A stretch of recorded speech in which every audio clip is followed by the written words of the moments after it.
Oke, gue bukan ahli hukum maupun ahli forensik, tapi gue adalah seorang trader. Dan sebagai trader, setiap hari gue selalu berusaha untuk menganalisa pergerakan harga suatu komoditi menggunakan berbagai macam metode.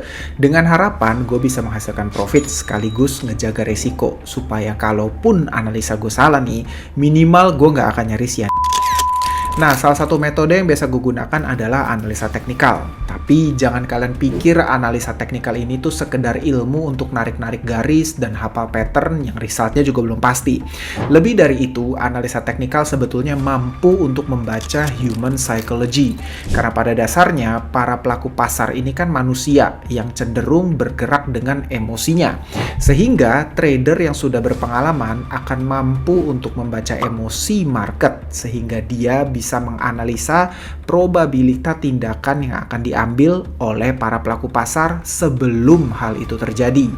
Oke, dalam kasus kopi saat ini gue melihat adanya dua tokoh utama, yaitu Jessica Wong, orang Singapura yang punya Netflix.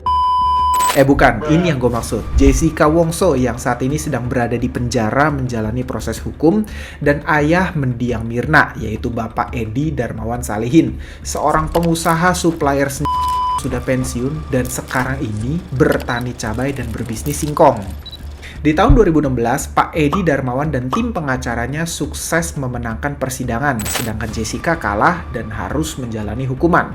Persepsi publik pada waktu itu adalah Jessica terbukti menaruh racun sianida, sehingga dia pantas untuk dihukum. Setidaknya itulah narasi yang beredar di publik pada saat itu. Namun, setelah munculnya film dokumenter Ice Cold di Netflix, persepsi publik langsung berubah drastis. Apalagi dengan banyaknya podcast yang juga ikut ngebahas mengenai kasus ini, saat ini kita bisa ngelihat hampir semua netizen beralih membela Jessica dan muncul banyak sekali dukungan untuk membebaskan Jessica. Nah, jika Pak Edi dan Jessica adalah suatu komoditas yang bisa kita tradingkan, maka di bulan Januari 2016, posisi mayoritas trader adalah bullish terhadap Pak Edi dan bearish terhadap Jessica. Dan yang terjadi adalah demikian, Pak Edi menang dan Jessica kalah. Namun saat ini keadaan berbalik.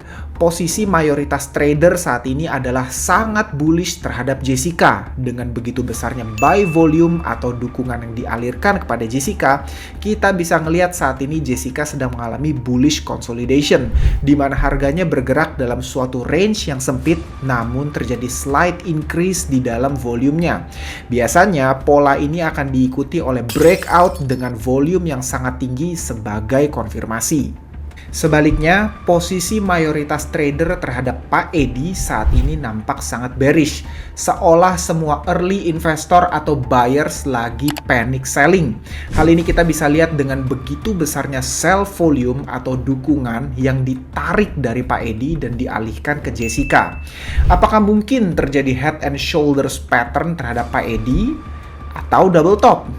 Yang manapun, psikologi market nampak sangat bearish untuk Pak Edi. By the way, gimana menurut kalian guys? Kira-kira apa chart pattern yang mungkin terjadi terhadap kedua chart ini dalam beberapa bulan ke depan? Coba kita diskusi di komen ya.